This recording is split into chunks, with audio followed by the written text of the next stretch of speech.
Welcome back here live at 5 o'clock, everyone, on News 7 KWWL. Happy New Year. You know, this past year, we pretty much saw it all when it came to weather conditions. Flooding, hail, tornadoes, you name it. Tonight here at 5, Storm Track 7's Kiel with a recap.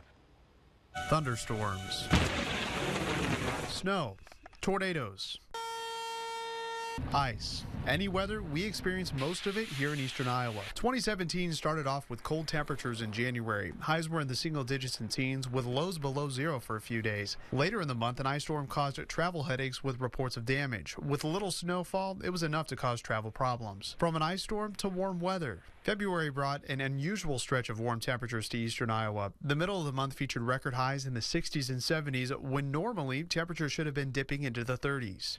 On March 6th, at least 13 tornadoes touched down across the state, including one that tracked through Bernard in rural Dubuque County. This is the second largest tornado outbreak during the month of March in Iowa history. Nearly a week later, a winter storm tracked through, dropping anywhere from 2 to 10 inches of snow across eastern Iowa. By the end of March, several severe thunderstorms rolled through northern counties, producing golf ball to baseball size hail and causing damage to homes and vehicles.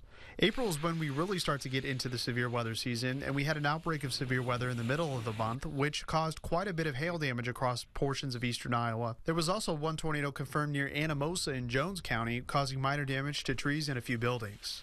The months of June and July brought a few severe weather outbreaks to eastern Iowa, bringing hail, flooding, and even a few tornadoes, including the Central City Prairieburg tornado tracking through June 18th with winds upwards of 120 miles per hour. The EF2 tornado touched down near the Linn County Fairgrounds in Central City and tracked through the town of Prairieburg, causing major damage. A grain elevator was damaged along with a mobile home, with another mobile home being destroyed. 2 people were hurt from this tornado. KWWL was on the air tracking the storm, and we were first in the air covering the damage with live coverage from the KWWL drone. That same night, an EF2 tornado with a peak wind speed of 120 miles per hour swept through Monticello, and an EF1 twister with winds of 90 miles per hour touched down in Oxford Junction. At the end of July, an EF1 tornado tore through historic downtown McGregor in northeast Iowa.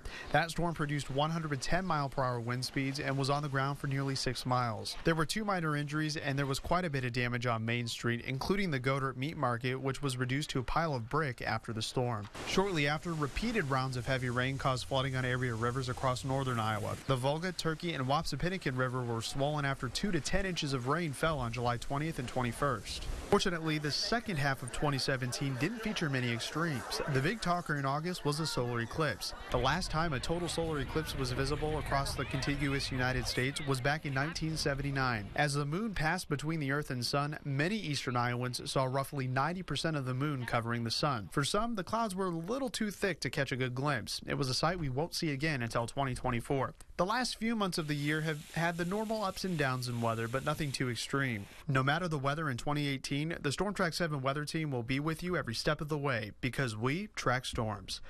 Kiel, News 7 KWWL.